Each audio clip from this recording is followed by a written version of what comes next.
Good afternoon, everybody. And I know that some people are still joining us, but we'll start with the introductions and welcome to all of you. Thank you for joining us for Nickle at Noon online. I'd like to begin today by acknowledging the traditional territories of the people of Treaty 7 region in southern Alberta, which includes the Blackfoot Confederacy comprising the Siksika, Piikani, and Kainai First Nations, as well as the Tsuut'ina First Nation, the Stoney Nakoda, including the Chiniki, Bearspaw, and Wesley First Nation. The city of Calgary is also home to Métis Nation of the Métis Nation of Alberta Region 3. So, with gratitude for being here. And next slide. Maybe, there we go. Again, you have joined us here today. This is Nickle at Noon, the online edition. We bring you, every week, we bring you another talk or workshop or tour or occasionally dance performances. And of course, from September 2020, this has all been online. It looks like we will be online for a little while yet, but stay tuned and we'll let you know when we're able to meet in person again. All of these events are free. You can get the access codes by registering on Eventbrite, or if you get stuck, you can reach out to Marla, who I'll introduce in just a moment. All of the program details can be found on our website, and you're also welcome to follow us on Facebook, Instagram, Twitter, or YouTube. We're not on TikTok yet, probably never, but, well, I should never say never. You're also welcome to subscribe to our mailing list, and we will deliver our program news right to your inbox. For today's talk, we'll ask you please to keep yourself on mute, and we'll hold the questions until the end of the presentation. If you have anything burning, by all means use the chat, and either Marla or I will gently interrupt Dick, but hopefully we'll have time at the end for a robust discussion. And please be aware that we're recording this, and all of the recorded Nickle at Noon talks are available on our YouTube station channel. I'm about a week behind. Gwen McGregor should go up later today, but there's some wonderful presentations there that you can watch or rewatch. Through the recording, we'll make sure that your names and the chat are not included, but if you speak, your voice will be included in the recording. I'm sorry, that's just the level of our technological skill. Introductions, my name is Michelle Hardy and I'm a curator with Nickle Galleries, and your host today, Marla Hallstatt, who is there she is our front-end manager and co-host, the technological genius behind Zoom today. Just a reminder that next week on October the 22nd, Elizabeth Paris from the Department of Anthropology and Archaeology will be giving a talk called Beads, Beans and Bells, Mesoamerican Currencies. I suspect that Marina Fisher will be the host for that. We'll let you know. And today's speaker, I'm really thrilled to introduce Dick Averns, whose talk is 75 years on revisiting WW II through Extant Art. And I'll just say a few words about Dick. He has been a wonderful colleague for many years, and I've told this story many times that he was really one of the first people that I met when I came to kind of talk and figure out this at the same time. One of the first people that I met when I moved to Calgary back in 2005. Dick is a Calgary-based interdisciplinary artist, writer, educator, and curator whose research and creative output has been shared locally, nationally, and internationally. Among his many accomplishments, Dick was a Canadian war artist deployed in the Middle East in 2008, 2009. He's exhibited widely, including solo exhibitions at the Founders in 2010, and of course his ambitious project, Recognition, Validation, Reassurance, Art and Mental Wellness. I believe that continues. It has been shown in various ways and various locations around the city of Calgary. Dick is a regular writer on the arts for Canadian Art, Akimbo, and Galleries West, among other publications. And he periodically, I don't know when he has time, but he periodically teaches for the University of Calgary. He's curated exhibitions for the Nickle, including Richard Boulez Rage Hope in 2017, and he's currently the curatorial coordinator at the Founders Gallery at the Military Museums in Calgary. The exhibition that he's going to be talking about today is currently on view at the Founders until December 31st, and it's called, they never talked about it, Untold Stories WW II, a project that Dick has contributed in unique and interesting ways to. And we leave it there for me. Thank you, Dick. Okay, here we go then.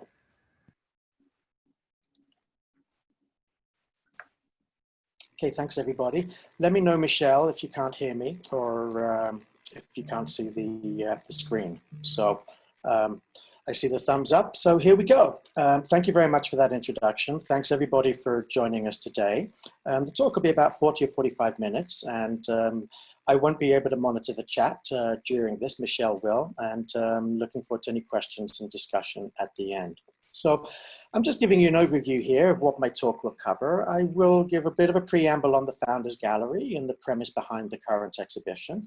It's a multi-partner, multi-curatorial initiative. And so why Extant Art? My role as the art curator in this. I'll give a preamble on why we're looking at Extant Art and what Extant Art is. And then of course, the thrust of this is to revisit World War II through the art, and then give some acknowledgements and questions and answers. So working for the University of Calgary at the military museums down on Crowchild Trail is kind of a unique privilege. That's where the Founders Gallery is actually curated, and it's run through a memorandum of understanding between the university and the Department of National Defense that has been in place for 10 years. And we're actually the largest military museum west of Ottawa. The gallery is almost 4,000 square feet. It's an A-grade gallery. We have loans from across the country that come in at times. I'm also allied to the university's library and archives at the military museums. It's actually part of the largest library and archives in Canada, and in terms of military scope. And we program a minimum of 3 exhibitions a year in the Founders Gallery. And our mandate is to explore human conflict worldwide through projects by local, international, historic, and contemporary artists that challenge viewers' knowledge and interaction with war. And a lot of the times we do actually program some pretty challenging work, and it really is a unique relationship that we have with the military that enables us to do this. Moving forward, the current exhibition. They never talked about it, Untold Stories World War II. We very fortunate, one of the first major institutions to open post-COVID, wave 1 at least. And so what is it that we're talking about, and why hasn't it been talked about? And so behind the premise of these stories, we're looking at this being the 75th anniversary in 2020 for the end of the Second World War. So our programming has been directed towards that. Some of you may have been able to see the exhibition that unfortunately had to close earlier this year. This gives you a view of the gallery space. We've got probably 2,500, pushing 3,000 square feet here for an exhibition earlier in the year. This was Stephen Noda's Ghost Town installation with scale model tar paper shacks, exploring and really laying bare some of the realities of Japanese-Canadian internment in World War II. This was an interpretive exhibit I organized as part of that, and I show this here because you'll see that there is a strong relationship between artifacts with uniforms and historical material and artworks that are on the wall. And part of the mandate of the museum is to bring together art and artifacts for an exhibit. And so the current show is affording an opportunity for reflection, obviously, on one of the world's largest conflagrations. And my role in this is my thesis, if you will, is to vaunt the manner, promote the manner, bring it to the fore as to how art can recalibrate humanity in times of crisis. So many partners involved. I'll give you the Coles Notes version here. Obviously, the founders and the University of Calgary with the Library and Archives is a big part of it. The Army Museum of Alberta at the Military Museums, the Naval Museum of Alberta, the Air Force Museum, the Lord Strathcona Horse Regiment, the Princess Patricia Canadian Light Infantry, the King's Own Calgary, the Calgary Highlanders. And so you can see that there's a lot of different stakeholders that are involved in curating the show. So why Extant Art? My desire was really to draw on art primarily from the era or that was produced by those who experienced World War II. So I was not looking to rely on new commissions or make the cap fit. And really then you could say that I'm interested in art that's already in existence and not forcing a particular view through something that's been created more recently. Likewise, sometimes art does get destroyed. We've had to dig deep to get some of the artworks here. And so this isn't like a recreation of artworks. There's a couple of instances where we do have reproductions, and I'll explain why that is. And really then I'm looking for art that stands out or is above other examples. And that again is kind of drawing on the definition of what extant actually means. It's something that goes above and beyond. So getting closer to the actual art, what fields of art might you expect to see in the presentation that I'm giving today? So I'll be commencing with photojournalism. We could, of course, have lots of conversations around how we see that as art or not, as the case may be, but it does fit very strongly within the history of the military and conflict. We'll be looking at propaganda. We'll be looking at military art, soldier art, prisoner of war art, cartooning, nose art, and official war art. And I will provide a brief definition for each of these categories as we go through them. So with photojournalism, we're essentially talking about photographic reporting by state or news agencies or other individuals. And right at the start of the exhibition, I present a number of photographs by a quite renowned German photojournalist, Willy Rouge. And the first image in the gallery when you go in is of German troops making crosses in Poland in 1939. These are reproductions. We have the originals in the holdings of the Library and Archives at the military museums. And you can see here that we have a cross that's being made for a young German soldier, died on the 26th of September 1939, so barely 20 years old. We have here a picture of locals on the road. You can see the truck that's in the ditch here. There's a sense of conflict that's about to unravel. We have a picture of coffin stainers. This actually shows you some of the interpretive panels, and the photographs are quite small here. We have 117 of these original photographs. They were rescued from the rubble in Berlin and turned over by the army to an information officer who then had them returned and made them as a donation. So the originals are 5 by 7, and that's what we've reproduced these ones here as on the wall. A lot of the work that Rouge did was as an aerial photographer. Here we see him most likely in the rear gunner seat of a Stuka. We can see a machine gun nest that's dug in at the start of the conflict. We can see a crashed Messerschmitt Bf 109. And then one thing that I was really keen to bring to the forth in as many instances as possible is both the provenance and the authorship. In putting together a multi-stakeholder artifact and art exhibit, there's a lot of information that's part and parcel of that. And so not always relying on text panels or titles, here we can actually see the stamp of the creator on the back of one of the photographs. Looking at some other examples, we have here a series of photographs that are from the collection of the Princess Patricias. These are Canadian dispatch personnel shortly after the invasion of Sicily. So this is a Canadian Army photo. You'll see that it's disseminated through the Chief of Information. So this is the kind of material that would be going out to Allied news agencies. We have a military cross being bestowed by Field Marshal General Montgomery. This is part of the Battle of Sicily in the early Italian campaign. And one of the few live fire conflict images that is in the exhibition. We have a Princess Patricia German attack, Germans under attack here during the advance of Sicily. the Sicily campaign.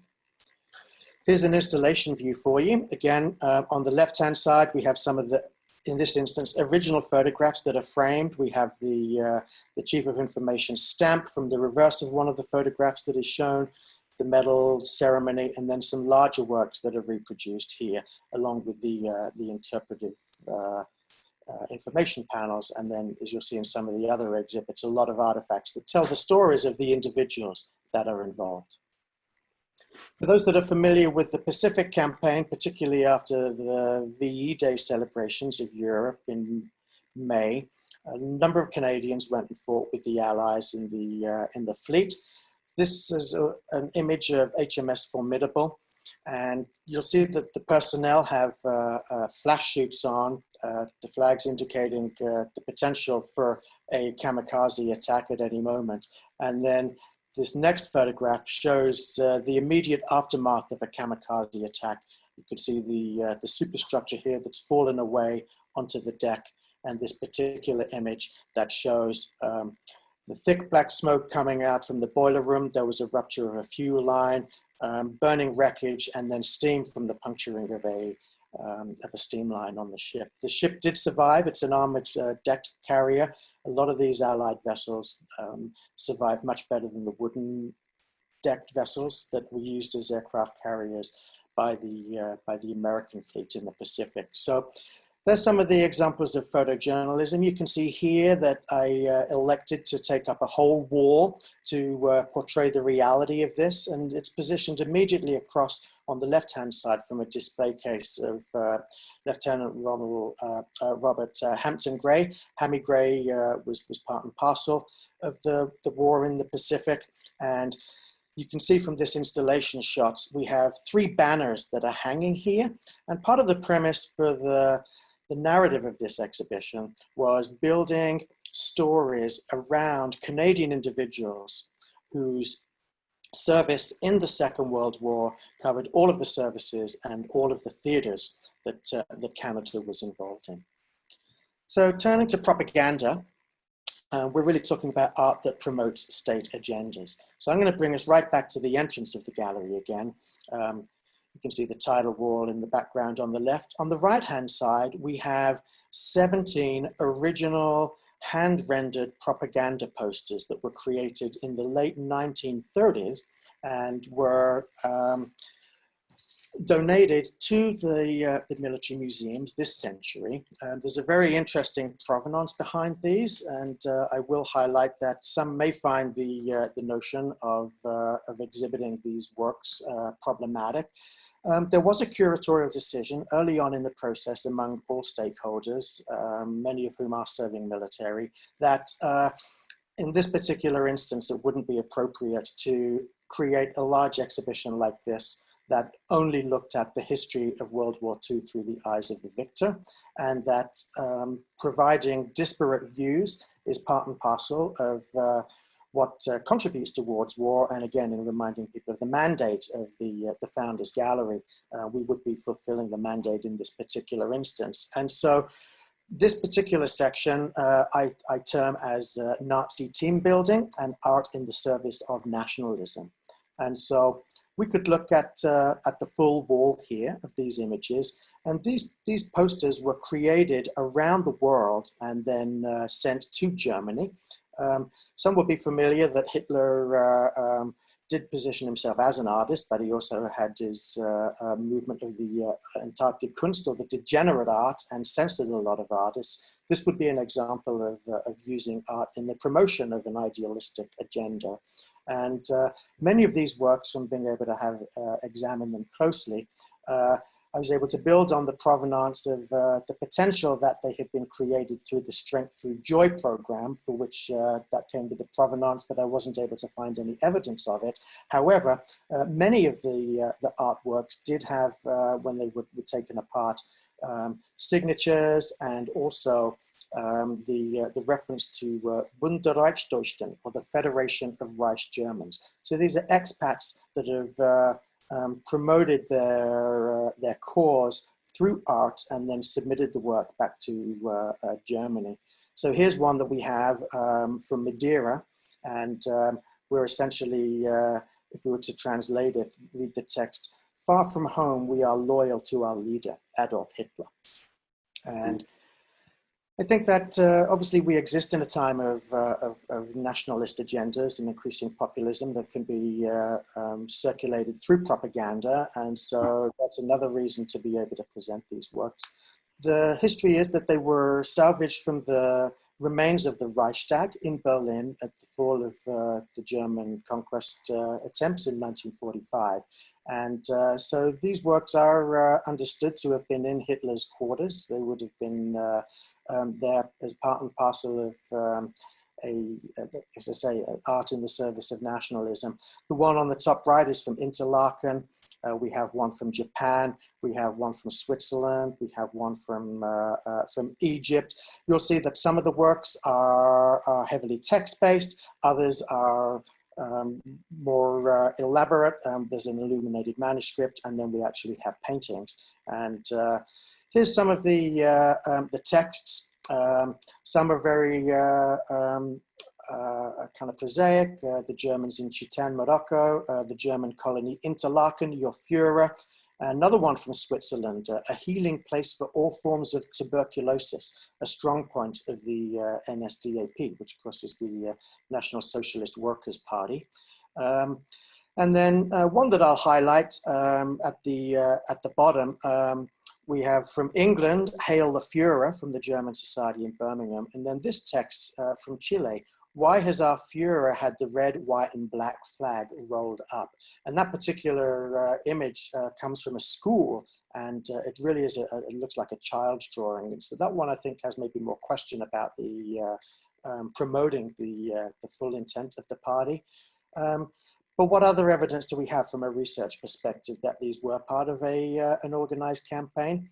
I was very fortunate to have the services of Nickle preparators, Doug and John, in helping frame the work, and Dave Daly, our conservator at the university, to examine some of the works. Not all were able to be exhibited for a variety of reasons in being able to preserve these works.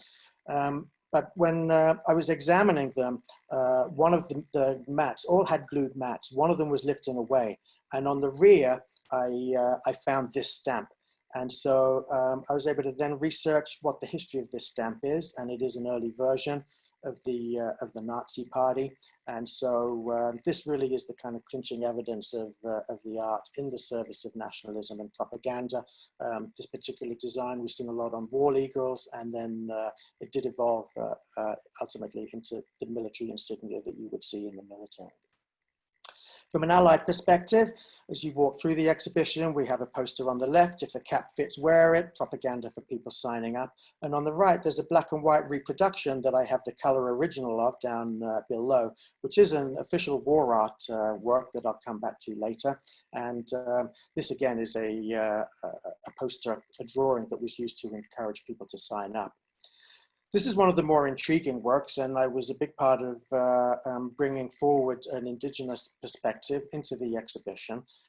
We tried to be as diverse as possible and by choices that were made, and there have not been in the holdings of the museum a lot, not a significant number, I should say, of Black or Indigenous or people of color that served in the military, but Mary Grey Eyes, actually from the Cree Lake Reserve in Saskatchewan, part of the Muskeg Lake Cree Nation, was one of the first female Indigenous service people to be deployed overseas. And this photograph that you see was actually cobbled together and is not particularly authentic in its portrayal of a blessing, and has become somewhat of a controversial image, and that's addressed in this text banner here.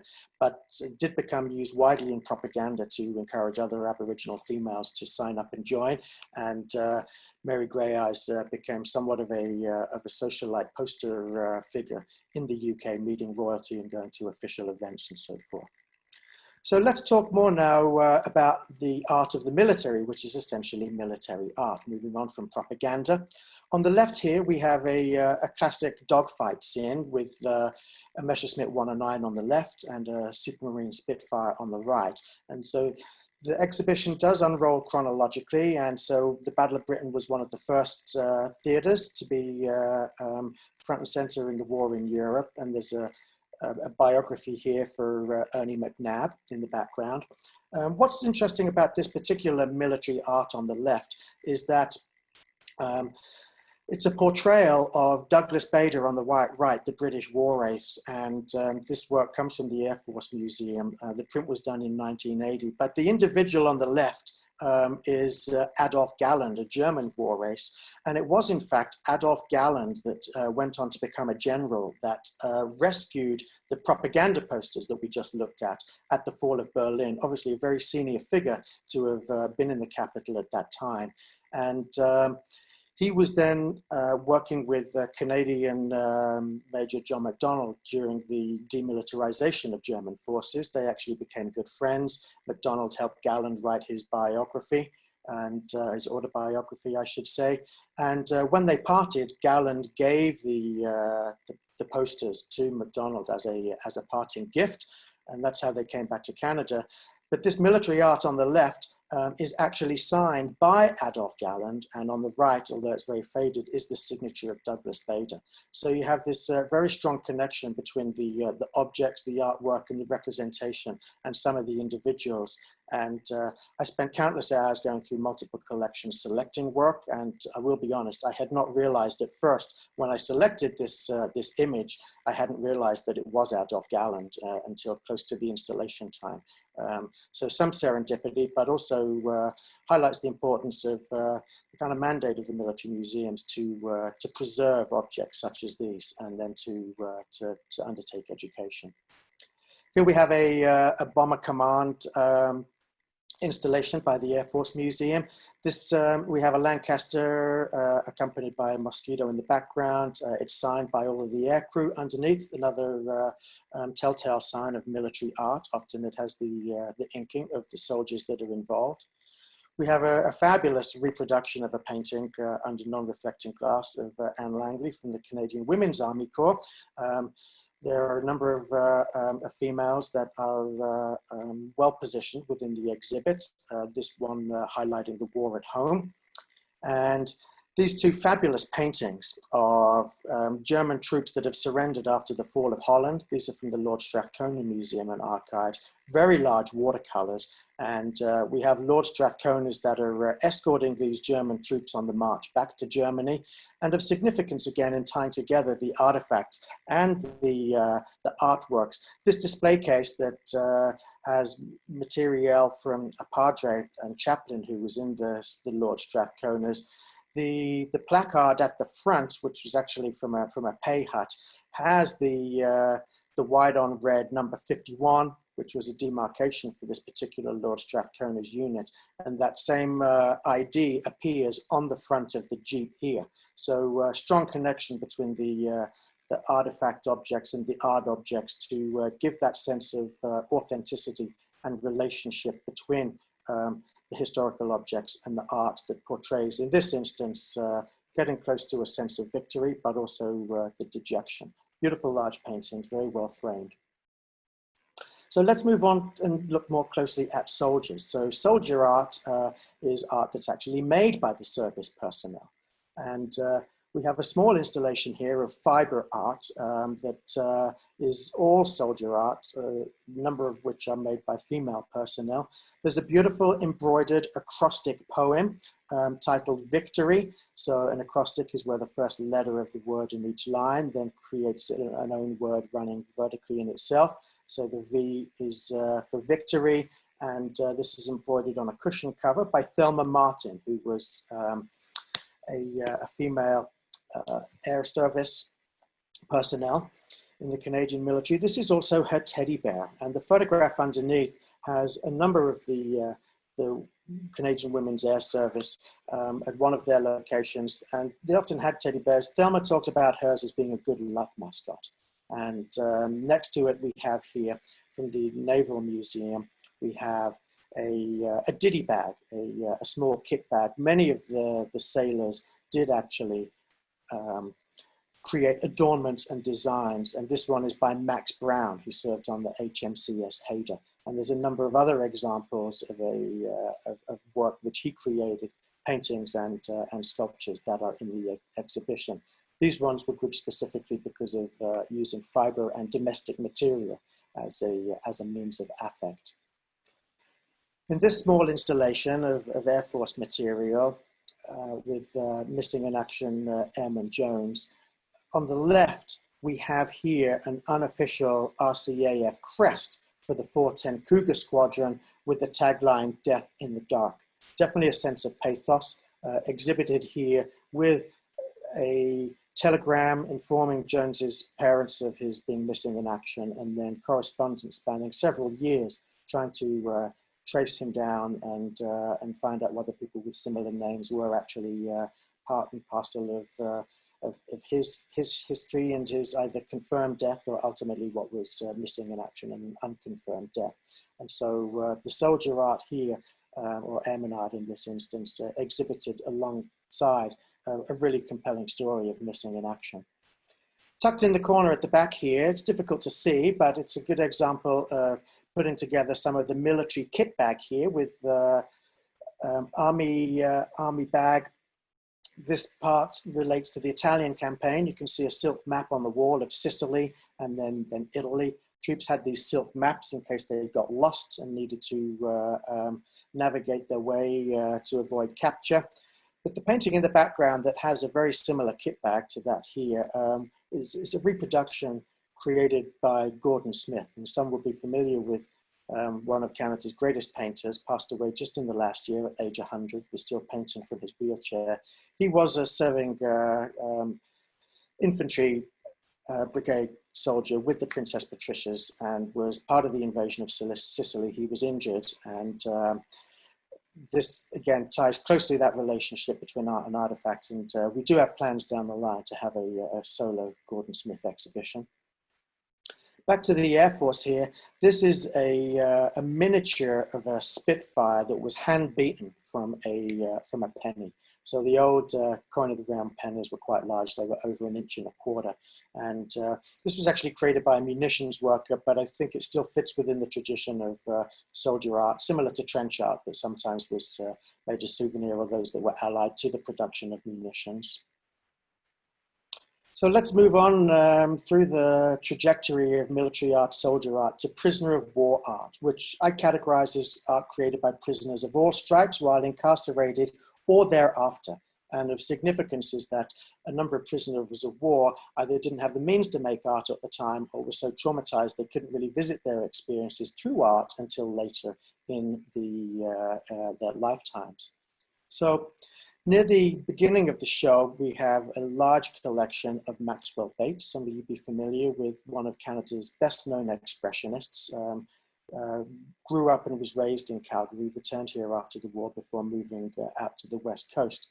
So these were created as part of his project, A Wilderness of Days, which is a book he wrote in the mid to late 70s that he researched for many years that documents his experience. He was captured in 1940, and these images portray in very gestural form, black on white, discussions around, on the left, the fall of Paris. We have then his traveling by barge to a prisoner of war camp, an untitled barter scene in a market, moving gas tanks for welders while undertaking labor as a prisoner of war, and then receiving Red Cross parcels here. This is a Red Cross wagon on the right. Here we have a German guard on the left and a rendering that he actually did in the 60s. And this was of individuals from concentration camp liberation in April of 1945. He did this work in 1963. And then we also have a large exhibit as part of a case of works created by prisoners of war on both sides of the conflict. And so on the left-hand side here, we have cartoon stencils created by Otto Elmura while he was at the Kananaskis prisoner of war camp. He created coloring books for people. And so quite a lot of humor here. You can see this big billboard, join the Nazis and see Canada. And then it has a list going from the east through to the west, with different venues along the way in Fredericton, Montreal, and then ultimately Kananaskis. Here they are on a bus.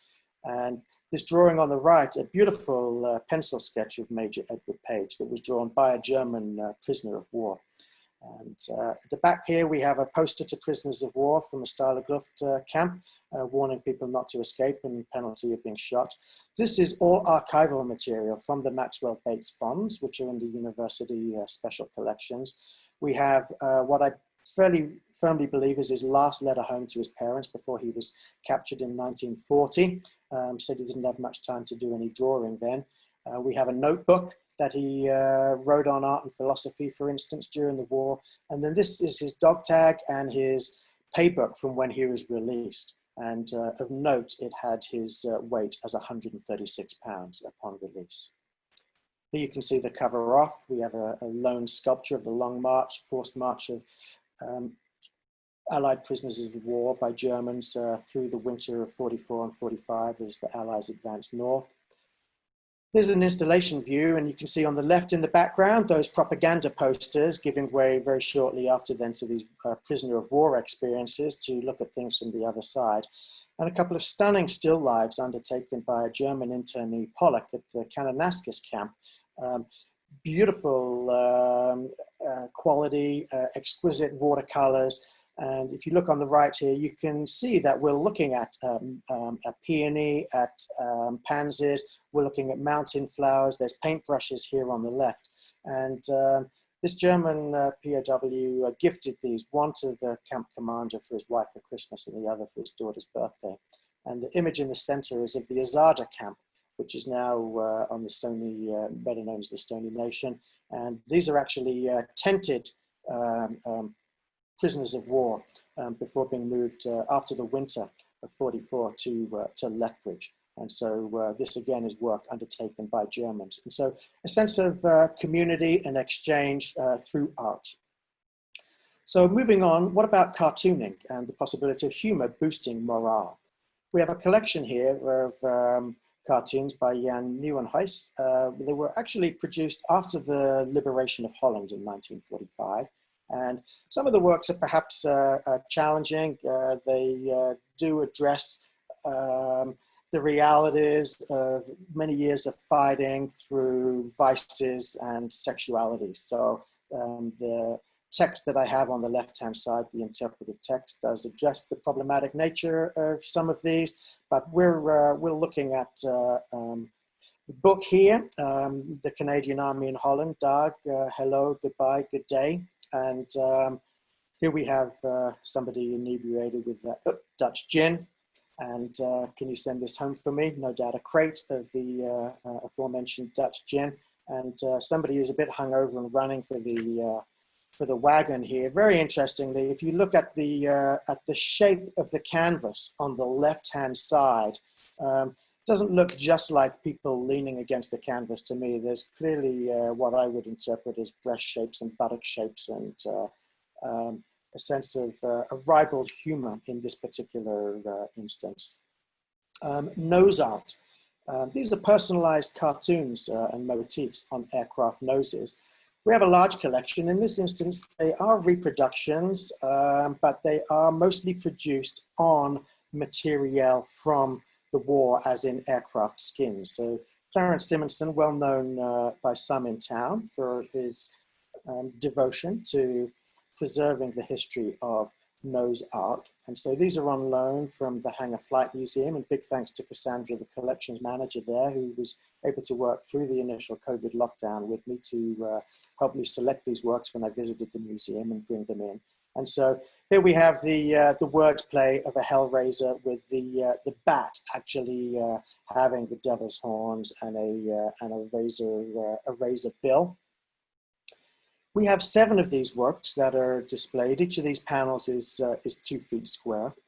And at the top with 242 Squadron, we have the cartoon of a boot-kicking caricature of Adolf Hitler in the arse. The number 1 Squadron RCAF, we have a rutting ram with angel's wings. very humorous with the bald eagle for the RCAF Mail Squadron 168, dropping the mail bags here.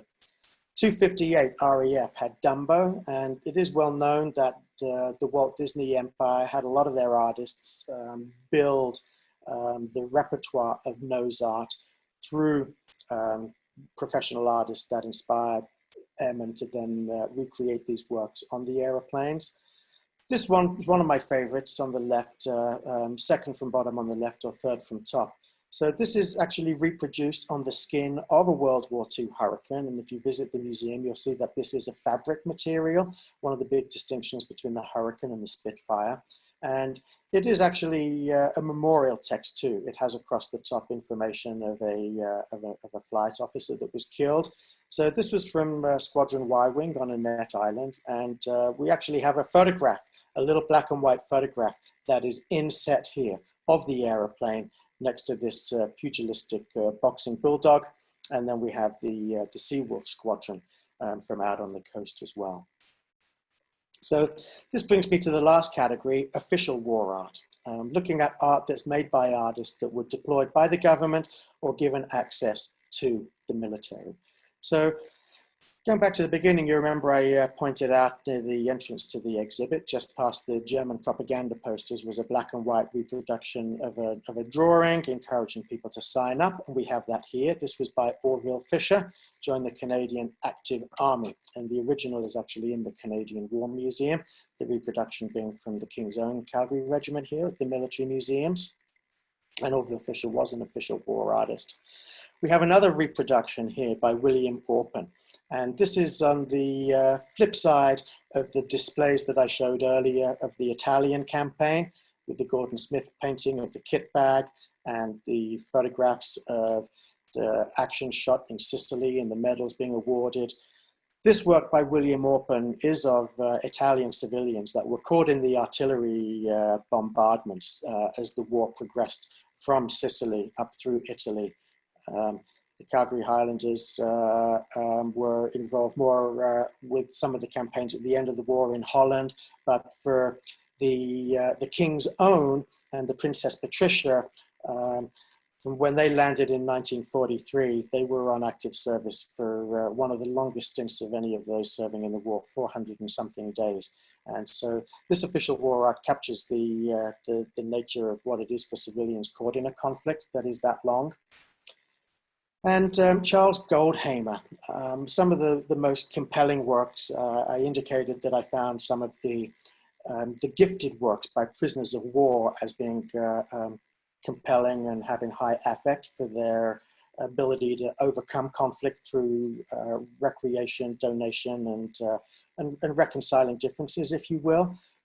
Charles Goldhamer was actually part and parcel of the art program for the Royal Air Force, or the Royal Canadian Air Force. He was a sergeant, and he was then deployed to England, and he spent time at the Victoria Hospital near East Grinstead, and he worked with pioneering surgeons. There was a very famous New Zealand surgeon, Archie, and he pioneered a lot of plastic surgery and treatment for soldiers. A lot of airmen were at the hospital because a lot of the worst burns actually occurred for airmen, but with them making it out of crashed planes and so forth.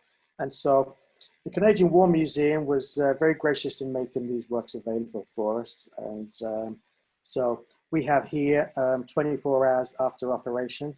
This particular individual underwent 37 operations to mend his wounds. We have here an RAF patient recovering from face burns. This particular individual did go back on active service, always told his flight crew to make sure you wear your face mask and your gloves. Here's an installation shot of the three works. I will pass on to you here that these are reproductions because of COVID and staff not working at the Canadian War Museum. It was not possible to have the originals. They made high quality color matched digitals available that we have reproduced at size here. And there's a little nook with this bench that provides a very contemplative space for people to sit down and look at this triptych. They're hung lower than all the other works, and visitors can look at these original archival copies of newspapers from the Second World War and read about exactly what was going on that gave rise to some of these horrific injuries. And here was the leitmotif show for promoting this particular talk, with a pedicle attached to face. And so one of the pioneering technologies was facial reconstruction using a section of flesh and skin from another part of the body that was then reattached to the face and would be progressively operated upon to reshape it and remove it. Many of these individuals at the hospital in East Grinstead remained close by because of the requirement to have many, many more operations. And also from a social perspective, the surgeon formed what was affectionately known as the Guinea Pig Club. And many of these people, were entering into that realm of deprecating or self-deprecating humor and seeing themselves as guinea pigs and named themselves as such, and would actually have reunions for many years. There has been a film that's been in the works for some time that tells this story. It's not actually out there yet, I don't think, but ultimately, in looking at some of the human cost, the tragedy, the pain that is associated with war, I think that Goldhamer's deployment to the UK has provided the opportunity for us to ensure that we don't forget some of those hard-hitting realities. And without further ado, my 45 minutes is up. I'd like to extend many thanks, obviously, to the university to support my work in library and cultural resources, the military museums and Department of National Defense. The Alberta Museums Association provided funding to the military museums to mount this show. And then individuals, Rory Corey, who's with the Army Museum and is the senior curator, coordinated the show. Jason Nissenson was invaluable for me at our University Library and Archives. Brad Foggett curated for the Naval Museum. Alison curating with the Air Force Museum. Alison Mercer, fabulous installations. Captain Webster serving with the Lord Strathconas is the curator there. Sergeant Blackmore serving with the Princess Patricia, curated for them. And then retired Colonel Roy Bowley with the King's Own. Retired Major Kent Griffiths with the Highlanders, and learning institutions of the Canadian War Museum and the Hangar Flight Museum. Couldn't do this kind of work without a fabulous installation crew, numerous volunteers, and all the archivists and collections personnel that are behind the scenes. So thank you very much. I hope you found that engaging, and I'm open to taking questions, comments, and so forth.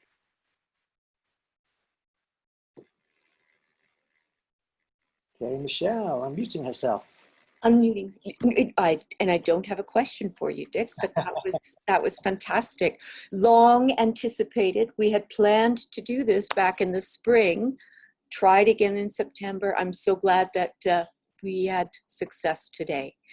But we would love to hear your questions.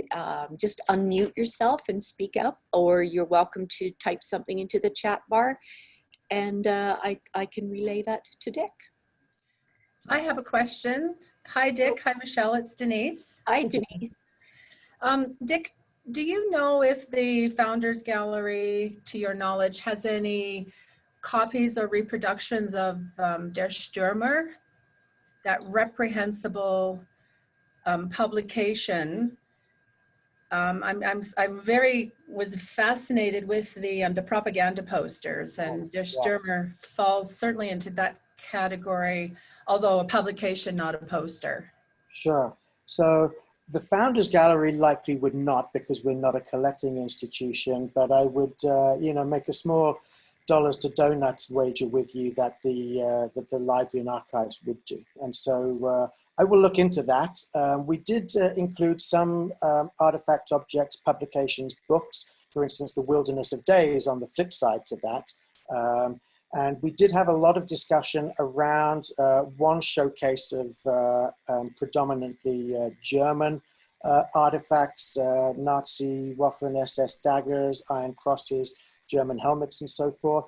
There is also a Nazi Hitler Youth flag that's on the wall. It was a captured flag in battle that was signed by the troops that took the flag in battle. And so, but in terms of Gesturma, I'm interested to look into that more. If it's something that you're interested in, I can definitely get back to you. But my answer is probably not exactly what you're looking for, but I just try to contextualize it with some of the decision making that went into you know, how far we could and couldn't go. Obviously, in some parts of the world, you wouldn't be able to exhibit this kind of stuff at all. Yeah, absolutely. I understand. Thank you. Yeah. Dick, maybe you could say a little bit about how open, how accessible TMM is right now. Sure. Yes. As an aside for people, and then I see there's another question in the chat. The Military Museums is currently open 7 days a week, and we are open from 10 in the morning until 4 in the afternoon. We are also open from 9 until 10 for seniors or individuals at risk that would prefer to visit the galleries when it might be quieter. Normally, this is the time of year that is the busiest for us, with the lead up to Remembrance Day and a lot of schools programming. There will be no public Remembrance Day ceremony this year. The decision is still being made about whether the museum will open to the public on November the 11th. I believe it may do in the afternoon. And sadly, we have no schools visits because the CBE has pulled the plug, understandably, on you know, field trips for students. But I've given a number of tours for select individuals. There are no current formal public programs at the moment. That said, there are some specialist programs that are operating out of hours. I'm giving a talk on haunting images in war photography next week on a Friday evening. And I gave a tour for the outgoing Lieutenant Governor a couple of weeks ago with the board of her VIMI non-profit organization. We had a group of Dutch business people that are associated with expat Dutch community in town here. And so I make myself available for individuals and groups to come to the museum at any time. I believe out of all of the major institutions in the city, we are the most accessible. You don't have to make an online booking, and we are open 7 days a week, so thanks, yeah. And I see the question from Paul. Yes. Are there important things you would like in such an exhibition but were unable to obtain? Things to cover other aspects of the topic.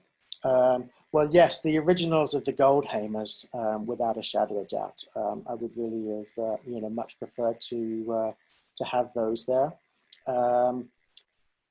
You know, one thing I'll put right out there, it wasn't so much we couldn't obtain it, but we do have some oral histories in the exhibition. And these oral histories are recordings, audio and video, by Canadian service personnel, and they were programmed on a touch screen, but we couldn't do the touch screen because of COVID. So that was a disappointment. We got them reprogrammed to run on a continuous loop, but then of course you have them just running. If you wanted to see one in particular, you might have to just wait till it comes up. There's not a menu, and the sound is on all the time in the gallery. So that's a bit of a Debbie Downer, I would say. I would certainly have wished Paul to obtain greater provenance for the Reichstag posters and more information on Ville Rouge. Now, Rouge does have works, I think, in the collection of the AGO and of either the Met or the Museum of Modern Art in New York. He is also known for his humor in some of his work. And of people in drinking parlors and things like that. So I would like to have built on the nature of Ville Rouge's work.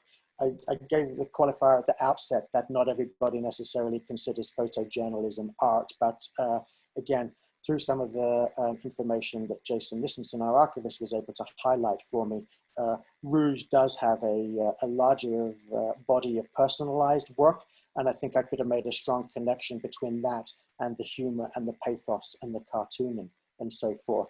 And yeah, with regards to the propaganda posters, we had so much on again, off again with being able to mount the show, open the show, not open the show. And the provenance I talked about, the daughter of John MacDonald is somebody that I'd like to be able to interview. She did get in touch with our archivist during the install phases of the exhibition. So I'd like to have dug a little bit further. You know, I'd like to be able to get some more of the material from Galland, for instance. Galland was a controversial figure as a German general in the Luftwaffe. He actually ran against some of Göring's continued campaigns and was perhaps a moderate voice in the Nazi military hierarchy. And so that's something that I'd like to have been able to build on a little bit more. So great question. Yeah, the research aspect really in uncovering some of these works was a privileged opportunity, again, during really challenging times, and something that I'd like to go a little bit deeper with. Dick, there's one more question. Yes. Sure. Do you want to read it out for me, please? Sure, yeah. How do you reconcile the merit or historic value or worth of artworks or artifacts that are deemed to be of reprehensible or disturbing subject matter? Yeah, really good question. And yeah, follow on from your Sturm question. So I think that sometimes we don't recognize things for what they are at the time, or we think that they're acceptable in bad taste humor, or we don't really expect so many people to be influenced by a particular object, ideology, or belief. And so, you know, I'd like to think that some of the expat Germans that were part of the Bund der Reichsdeutschen, the Federation of Reich Germans, were just loyal expats, and that they didn't become part of, you know, the death camp project and so forth. Conversely, in a time now where propaganda, fake news, the prominence of online or circulation of objects that are reproduced and perhaps doctored that people then buy into and believe can serve as a warning. I mean, we know that the human as an animal is a highly fallible you know, breed, and our condition is not always one of great worth. But in those posters, for instance, and, you know, art in the service of nationalism, I do think that the time that we live in of increasing propaganda and so forth, that these are tangible objects that we can look at and point to their incredible craft, devotion, and beauty on the one hand, that subsequently turned into something that was quite abhorrent or reprehensible and disturbing, as you put it. And so, for sure, there's good reasons sometimes not to show these things, but I do believe that it's important to proceed with caution, to try to do things in a respectable way. And I think it does speak to the role of the museum and of the archive and of art and a venue like Founders Gallery that has a mandate to address challenging situations of a national and international nature, that we can have the discussion around them. It's not for me to pick on parallels or give concrete examples of what is going on elsewhere in the world that we could make a comparison with. I'm sure lots of people can think of some. You know, that would be a topic for another day. But I think that if you consign the material to never be seen or never discussed, you don't have the evidence. And that's what this is really, to me. It's a great question. Thank you. And that was a great answer, Dick. Actually, a really challenging question. Yeah, it is. I would like to think that all of that fake news is just fodder for curators of the future. Down the line, yes, most definitely. You know, posters to wear masks or not to wear masks, right? Yeah.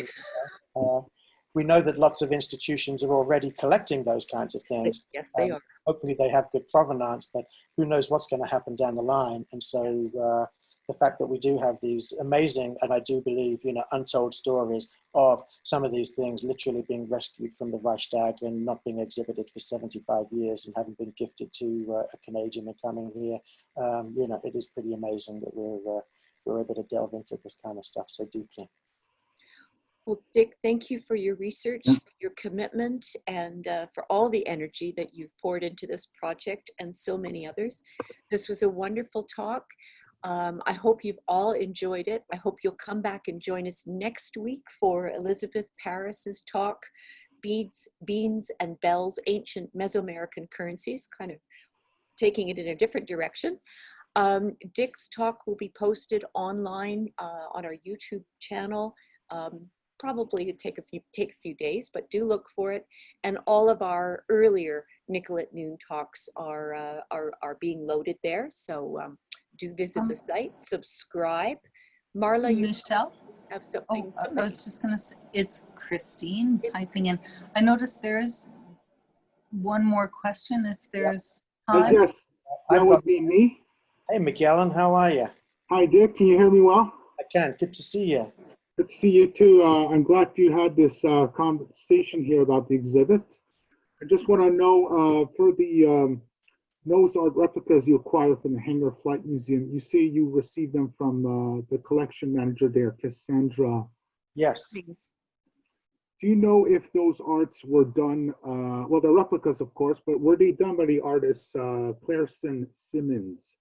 Yeah, Clarence Simonson. Yeah, they are by Clarence Simonson. Yeah, absolutely. Yeah. That's Okay. Right.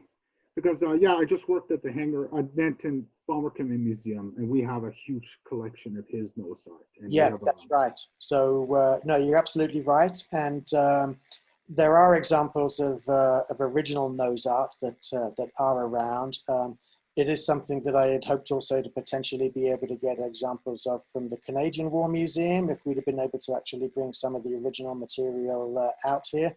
Sadly, that wasn't the case. And so, yes, I think, you know, to qualify what I said at the beginning around extant art being art that was produced, you know, at the time or by those that experienced it. In the instance of, obviously, some of the reproductions I highlighted, we just couldn't get the originals, but they were produced at the time. With Clarence Simonson, he's undertaken an incredible initiative to create the majority of these nose art replicas, like I said earlier, on original aircraft skins and material. And for those that might be interested, I can share more information about that. But he has the, you know, flight logs, the where the machines were, you know, built and where they flew and who flew them and so forth. And so I think that in that sense, it's really the combination of the art and the artifact that gives it its pedigree, if you will. So there we go. Thanks for the question, though. Yeah, absolutely. And thank you for putting those up. Yes, like he says, in one of his video logs, the nose art gives the individual playing a story for the crew. Yeah, and for absolutely. And it kind of carries on the humor. And thanks to you, Miguel, as well, for all your volunteering at the show to help get it ready. I'm glad I could help. Thank you, Dick. Okay. All right. Okay, I'm mindful of the time, Yeah. and I've got 6 after 1, so I think we'll wrap it up. But I hope to see you all again. Dick, thank you so much. This was fantastic, and have a great weekend, everybody. Yep, for sure. And if people do want to get in touch with me, they can find me at the military museums or through the University of Calgary. So thank you very much. Appreciate everybody attending, and thanks for the organizing, Michelle and Marla. Bye-bye.